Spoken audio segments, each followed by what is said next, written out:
like do a vacation here, like for a short period of time. Because I've had friends that have come to China on vacation, and by the end of it, they're like, I should move here. Like, this is actually much different than what I thought. So on one hand, as a foreigner, when you date other foreigners, you have to think of, is this person going to be here very long? Are they serious about this relationship? Are they committed? You know, they can just like leave. You can leave. Americans that I've talked to, and they're like, much prefer the racism in China over in the US. Really? Yeah. And I think part of it is because of the opportunity that we get here, like in terms of, you know, ability to make money or start your own thing.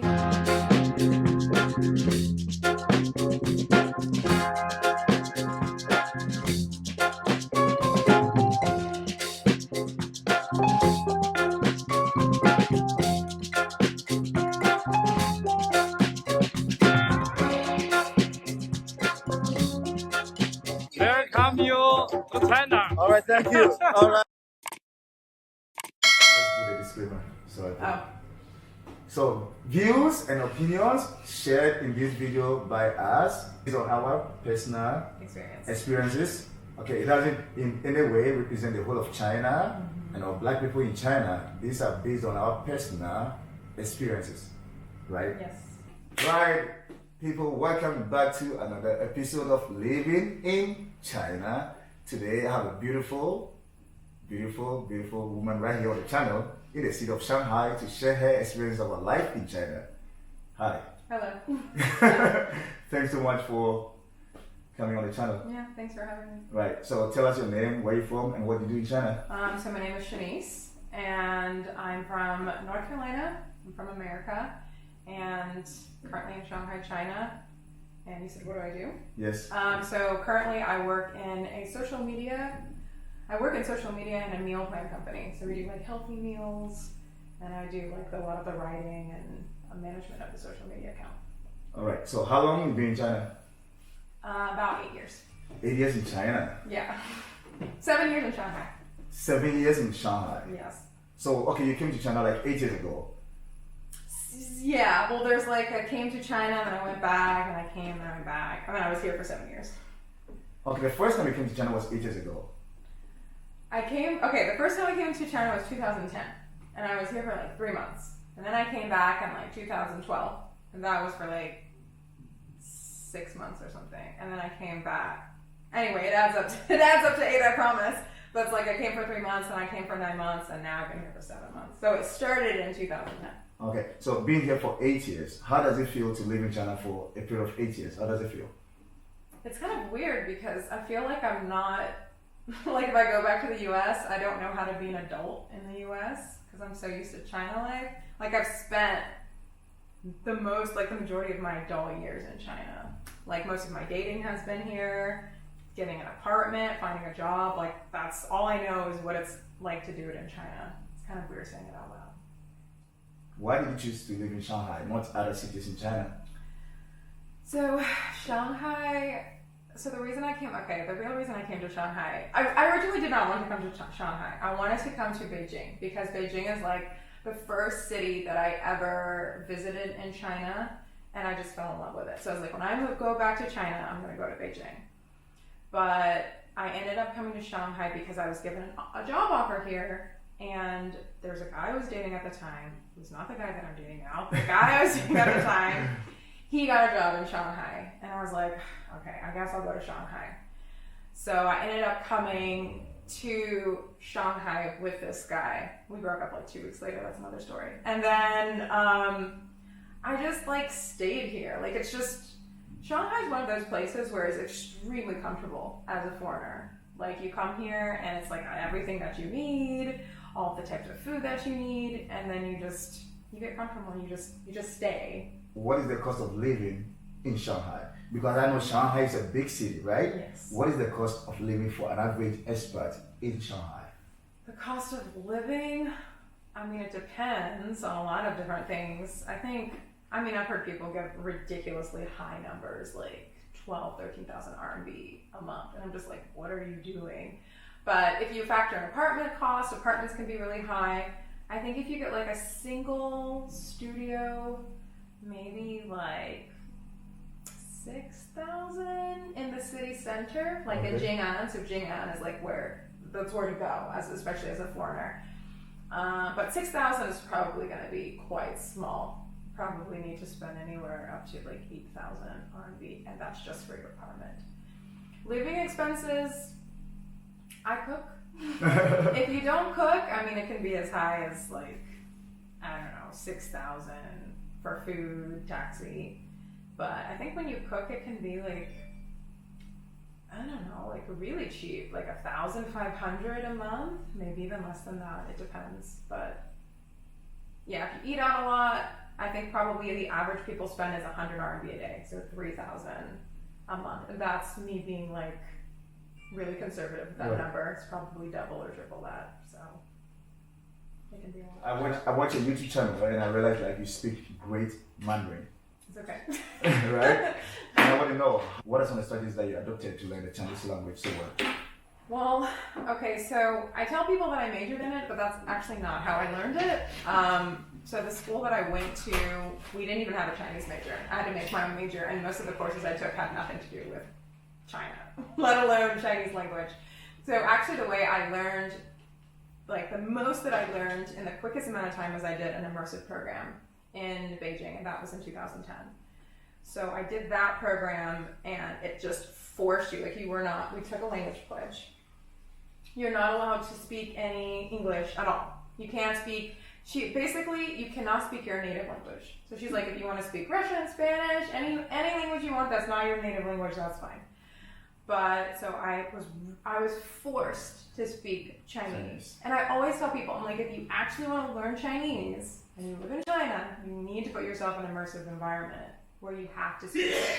Because that's the only time where you're going to be forced to adapt. You're gonna have to come up with like these crazy expressions in Chinese that maybe don't make any sense, but people will understand it. I mean, you don't really follow the rules of grammar when you're trying to figure out how to communicate an idea. But yeah. So your Chinese is so good. It's okay. So what kind of reaction do you get when like you go out and you start speaking Chinese? What are some of the reactions that you get from the local Chinese people? I mean, to be honest, when I hear people compliment any level of Chinese, like you can barely know any Chinese. I'm like, oh my god, you don't ha. Like they say the same thing. Though for me, some of the compliments that go a little step above that is people will be like, oh, if I didn't like hear you speaking, I'd think you were Chinese.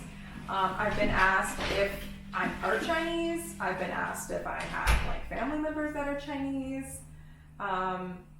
Yeah, I think those are the main two. Are you Chinese? Like, is your mom Chinese, or were you raised by Chinese parents? And I'm like, no. I just speak. So you learned all this Chinese right here in China?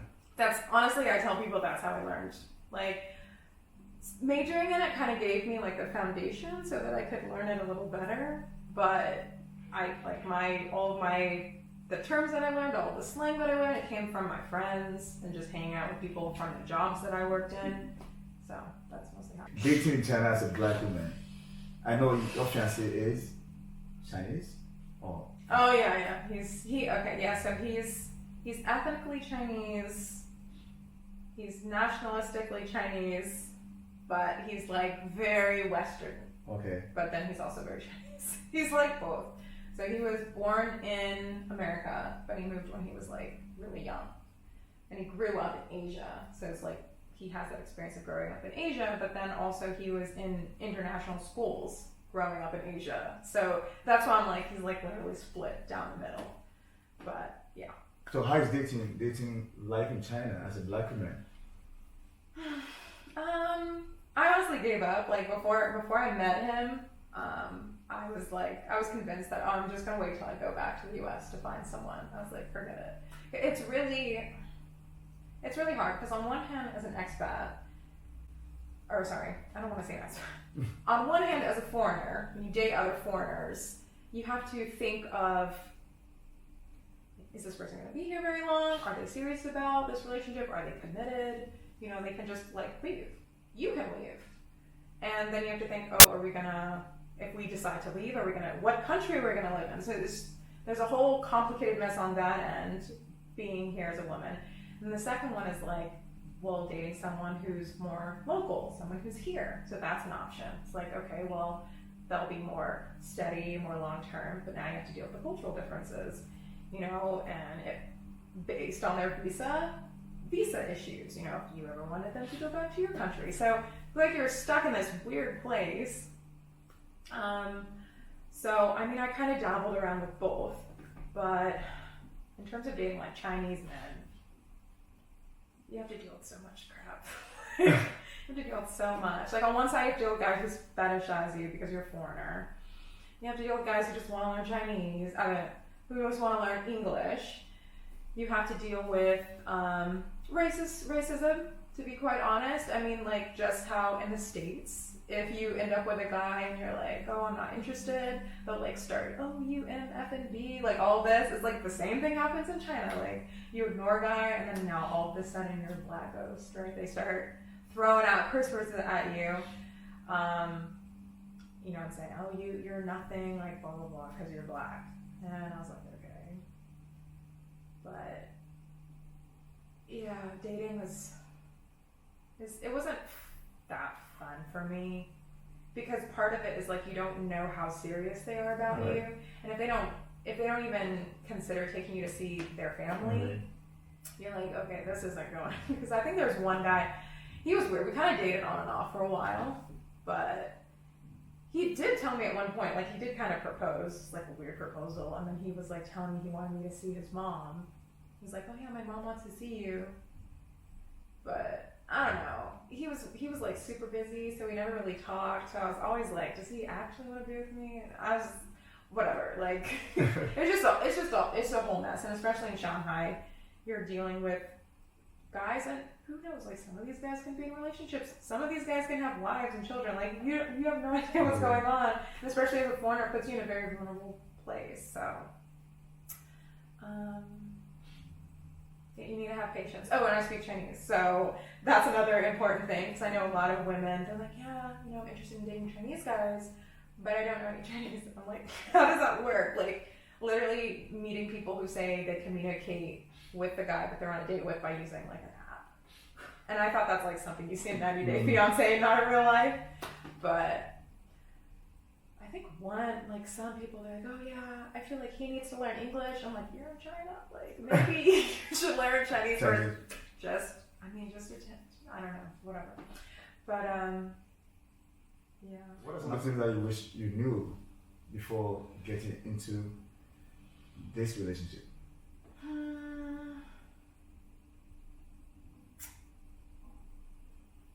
I feel like I don't think there's that much. I feel like there's no surprises for me when it comes to Chinese relationships. Like, I think maybe, like for example, the whole like sharing dishes thing. That was like in general, that was something I was like, oh no.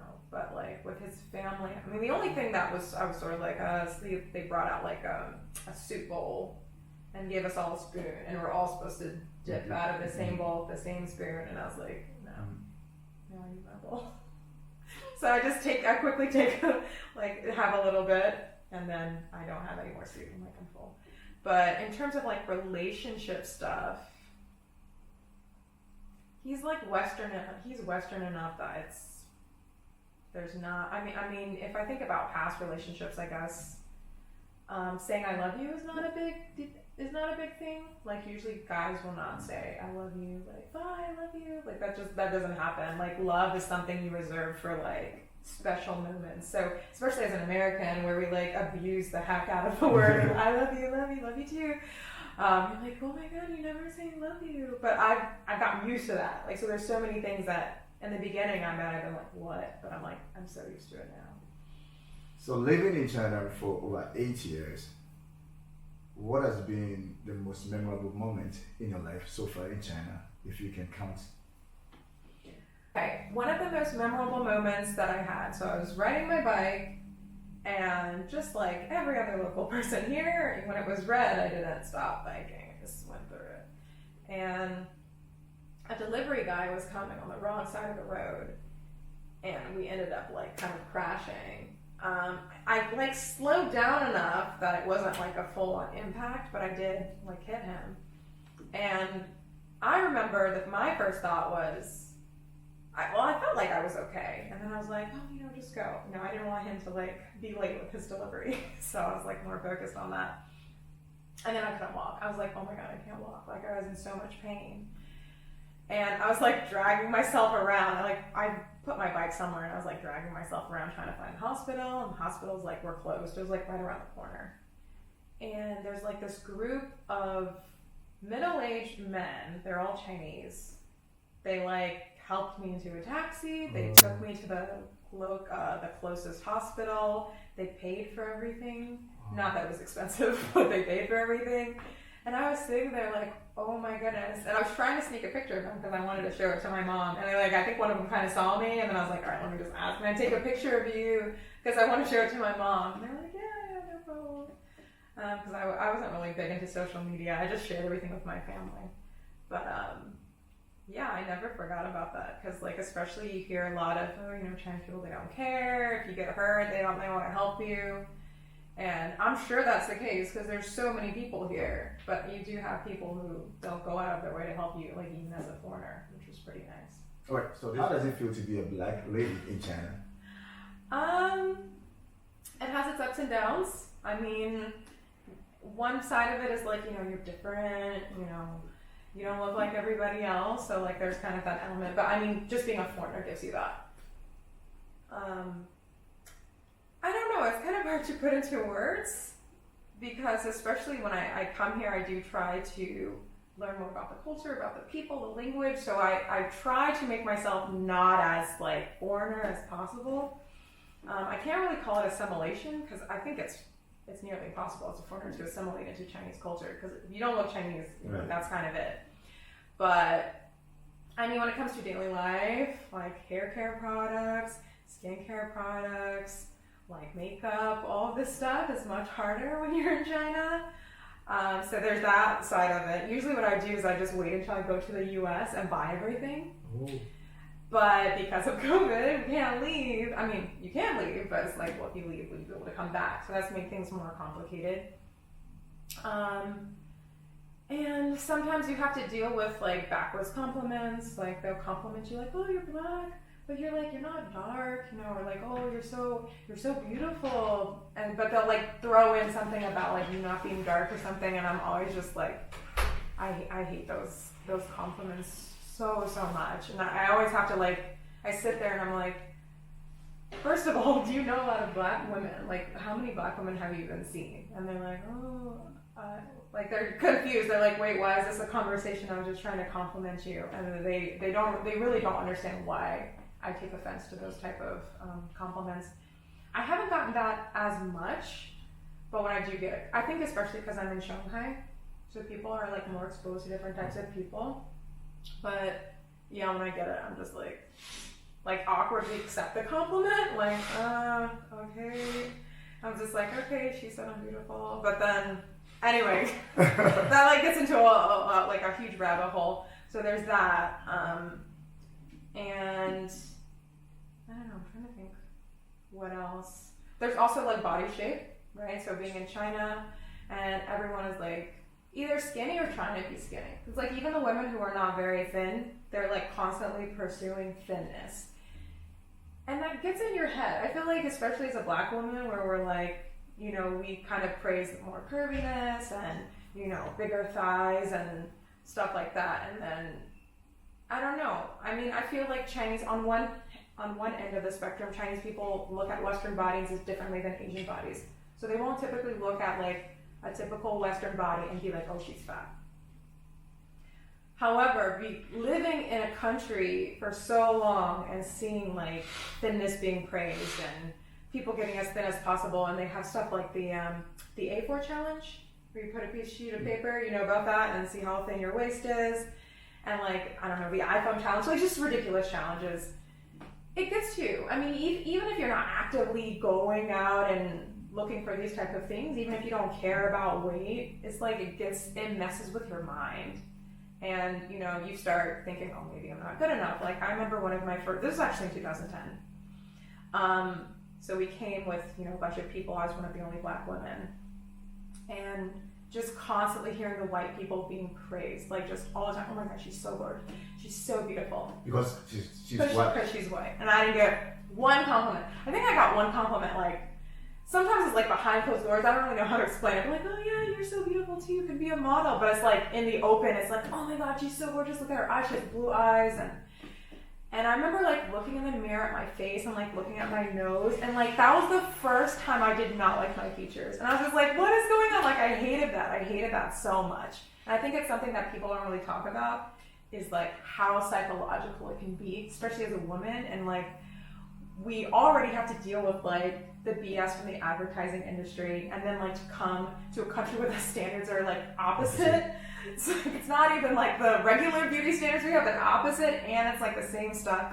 It can be really exhausting. So on one end, it can be very bad, especially when you're young, coming to China. Thankfully, I'm like older now. I think like the older you get, you kind of just, you don't care about that stuff as much, at least in my case, and you kind of just get over it. Like, even if I hear my neighbor say something like, oh, ni pawa, you know, I don't really care. Like, it rolls off me. I'm like, you know, I'm comfortable with that, how I look. But in the beginning, I probably would have cried. Like, I probably would have gone in my room, like, ugh. But, yeah. What is it like as a black woman seeking for a job in China? Do employers or agents that turn you down because you're black? Yes. So it was mostly with my teaching jobs though. I think the funny thing is when I started like going for jobs that are like translation or social media, they don't really care so much about your color. Because at the end of the day, it's like, we need you to perform this specific task for our company. Right. So it's whether you do well or not. But when it comes to teaching, it's more like, we need to sell you to the parents. The parents see you as like, all right, my child's English is going to be amazing just based on how this teacher looks, which for a lot of people means a white face. So I have like applied for jobs and they're like, can you send me your picture? I would send them my picture and they just didn't respond. And I never followed up because I'm just like, I'm not even going to embarrass myself like that. So. They didn't respond because you're black? I'm assuming so, because I mean, they're like, oh yeah, we love it, you're perfect for the job. Like they kind of make it seem like, okay, cool, now we just need a picture. And then I like would send my picture and then that. That's it? That's it, no more communication. And sometimes they'll like a smooth way they have of wanting to look at you is be like, oh, let's do a video call. Like, oh yeah, your resume looks great, let's do a video call. So whenever I hear a video call, I'm like, Or if they send you an audio message, it's because they want to hear your voice. Oh, what do you sound like? Okay, well, if you sound like you can speak English, then. So, yeah, I haven't gotten that so much because I haven't really applied for a lot of teaching jobs, thank goodness. But I did interview at a company that does like recruiting for different schools, and they did tell me straight up, this was a while ago, but I don't know if things have changed. They did tell me straight up, they were like, we have worked with schools that don't want to hire like black teachers. And they're like, are you comfortable doing that? Like, are you comfortable working with these schools? And like for me, I was like, no. But I said, yeah, of course. No problem. Because I mean, I'm in an interview. What am I gonna say? And I was like young too. It was very awkward for me. And then I was just like, no, this is not what I want to do. But they're like, yeah, sometimes we can convince them, like, you know, Obama black, you know, like if you're like not super dark, then, you know, sometimes we can convince them to take a black teacher. And I'm just like, this is. So in situations like that, what is your reaction? Well, thankfully I never did any recruiting, but yeah, I think I just wouldn't be able to take those type of jobs, like at all. Or I wouldn't be able to help a teacher. I do have one friend and she would do kind of teaching like that, and she would just force them. She's like, no, this is the teacher that, you know, like, I know what you want, but why don't you just have the teacher come to the school, try things out, and see how it goes. And she had a guy go, I think he was from an African country as well, he did an excellent job, the parents loved them. And it's just like, it kind of taught that school, like, don't judge just because of the way they look, you know? And especially when you're dealing with children, a lot of children, they don't care. They don't care, right? They're like, oh, the teacher is so fun, haha, this is awesome, I love English. And it's like, that's what you want at the end of the day, so. Do people mistaking you for an African, for me, I believe that if you are black, no matter where you're from, no matter where you're born, no matter the language that you speak, you are from Africa. That's my belief. That's my belief. But in China, right, I from my observation, I think that people are treated differently. One, from where they come from, and two, from how they look. Mm-hmm.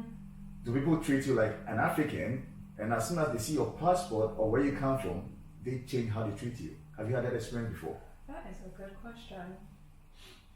I have not had that. I mean, I have had people like, they point to me like, "Hey, Joe, from Africa." I mean, honestly, I've been in a situation where people are like, "Where are you from?" I'm like, "Africa." I'm like, "Just leave me alone. Just Africa. Like, just don't bother me." Because I mean, at the end of the day, that's what they want to hear.